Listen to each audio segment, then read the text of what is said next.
اب میں آپ کو ذرا اس جو انسانوں میں سے انسان دشمنی کا جن کا سب سے بڑا رول ہے، میں ان کی 2000 سالہ تاریخ کا آپ کے سامنے نقشہ رکھنا چاہتا ہوں۔ ان 1400 سال کا تو میں نے صرف 4 آپ کو پوائنٹس بتائے۔ موسیٰ سے عیسیٰ تک 1400 برس علیہم الصلاۃ والسلام، 2 مرتبہ عروج، 2 مرتبہ زوال، اشیریوں کے ہاتھوں پٹوائی، بابلیوں کے ہاتھوں پٹانا، گریکس کے ہاتھوں مرمت، رومنس کے ہاتھوں مرمت۔ یہ جو 2000 سال ہیں، کیونکہ اب تو ظاہر بات ہے 21ویں صدی شروع ہو گئی، 20 صدیاں حضرت مسیح کو پوری ہو گئیں۔ پہلی بات نوٹ کیجئے، حضرت مسیح کی پیدائش ہے سن 1 قبل مسیح۔ یہ نقطہ آپ نے کبھی سنا ہے یا نہیں؟ جب ملینیم کا سلسلہ شروع ہوا تھا پچھلے سال، تو میں نے بیان کر دیا تھا کہ ایک عجیب حساب کے اندر انہوں نے غلطی کی ہوئی ہے۔ حضرت مسیح کی پیدائش ہوئی 25 دسمبر کو، سن انہوں نے شروع کر دیا، اس کے بعد جنوری آئی تو پہلا سال شروع ہو گیا۔ اگر جنوری سے پہلا سال شروع ہوا تو یہ 6 دن جو ہے تو اس کے پچھلے سال میں تھے، لہذا کہا جائے گا کہ Jesus Christ was born 1 year before Christ, BC۔ تو 1 قبل مسیح میں حضرت مسیح کی پیدائش ہوئی۔ یہ آخری اسرائیلی نبی اور رسول۔ یہودی علماء کی مخالفت، دشمنی، سولی پر چڑھوا دینا میں بیان کر چکا ہوں۔ سن 33 عیسوی میں جبکہ حضرت مسیح کی عمر 33 برس تھی، اللہ تعالیٰ نے انہیں زندہ آسمان پر اٹھا لیا، لیکن یہودیوں نے اپنے خیال کے مطابق انہیں سولی پر چڑھوا دیا، ان کی موت واقع ہو گئی۔ اگرچہ اس کے بعد یہ اختلاف ہے ان میں، یہودی کہتے ہیں وہ سولی پر چڑھ گیا، ختم ہوا، مر گیا۔ عیسائی کہتے ہیں نہیں، انتقال ہوا ہے مسیح کا صلیب پر، لیکن پھر وہ دوبارہ زندہ ہو گئے ہیں۔ ان کی لاش ایک غار میں رکھ دی گئی تھی، وہاں ریزریکشن ہو گیا، ان کا باعث بعد الموت وہیں ہو گیا، اور پھر انہیں اللہ نے زندہ آسمان پر اٹھا لیا۔ تو ہمارے اور عیسائیوں کے درمیان نوٹ کر لیجئے، یہ چیز مشترک ہے کہ حضرت مسیح آسمان پر زندہ اٹھائے گئے۔ فرق کیا ہے؟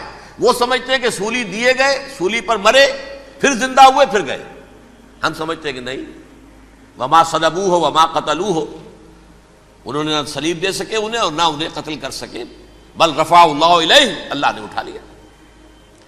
پھر ہمارا اور یہ اس کا عیسائیوں کا ایک اور اتفاق ہے، سیکنڈ کمنگ آف جیسس، حضرت مسیح دوبارہ آئیں گے۔ یہ عیسائیوں کا بھی عقیدہ ہے اور ہمارا بھی۔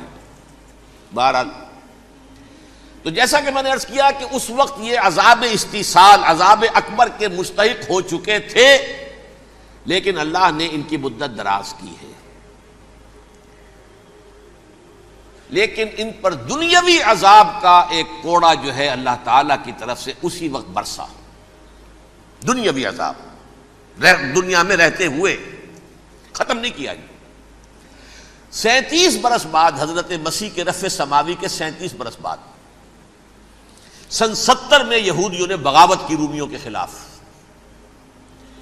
رومی ٹائٹس جنرل تھا ایک، اس نے پھر جو حملہ کیا ہے، 1,33,000 یہودی ایک دن میں قتل کیا یروشلم میں، اور ہیکل سلیمانی گرا دیا۔ وہ ہیکل پہلے بھی گرا تھا، پہلے 1400 سال کے دوران میں بھی نبوکدنضر نے گرایا تھا، لیکن پھر اس کے 150 سال بعد انہوں نے دوبارہ بنا لیا تھا، اس لیے وہ اسے سیکنڈ ٹیمپل کہتے ہیں۔ پہلا ٹیمپل جو حضرت سلیمان نے بنایا تھا، نبوکدنضر نے گرا دیا 587 قبل مسیح میں، پھر دوبارہ انہوں نے 150 سال کے بعد بنا لیا۔ وہ اس تاریخ کا حصہ ہے، میں نے جس کے بارے میں آپ کو تفصیل نہیں بتائی۔ اس میں یہ ہوا سن 70 میں وہ گرا دیا گیا، وہ آج تک گرا پڑا ہوا ہے۔ نمبر 2، یہ کہہ دیا گیا کہ یہودیوں اس ارض فلسطین سے نکل جاؤ،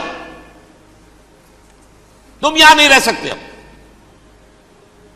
لہذا جس کا جہاں سینگ سمایا چلا گیا، یورپ میں چلے گئے، ایشیا میں آ گئے، عرب میں آ گئے۔ یہ 3 قبیلے جو رات بھی میں نے عرض کیا تھا، بنو قینقاع، بنو نذیر اور بنو قریظہ، یہ وہاں سے آ کے مدینے میں آباد ہو گئے، جس کا جہاں سینگ سمایا۔ افریقہ میں، ہندوستان میں، جہاں چلے گئے۔ ڈایاسپورا اسے کہتے ہیں، وہ آپ نوٹ کر لیجیے اس لفظ کو، ڈایاسپورا، ہمارا دور انتشار، جبکہ ہمیں ہماری اصل سرزمین تو فلسطین ہے، حضرت ابراہیم کا مسکن، حضرت اسحاق حضرت یعقوب کا مسکن فلسطین، یہ ہے ہماری اصل جاگیر، یہ تو ہماری جدی پشتی جاگیر ہے، لیکن یہاں سے نکال دیے گئے سن 70 عیسوی میں، اور وہاں سے لے کے 1917 تک ان کا ڈایاسپورا جاری رہا۔ یہ دور انتشار ہے۔ اس دور انتشار کے اب چند حصے ہیں جس کو میں چاہتا ہوں کہ آپ علیحدہ علیحدہ سمجھ لیں۔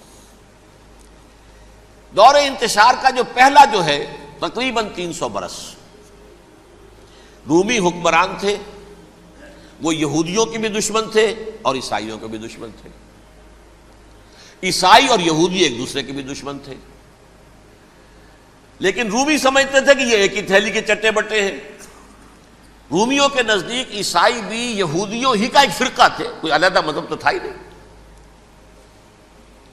لہذا رومی جو ہیں رومنز،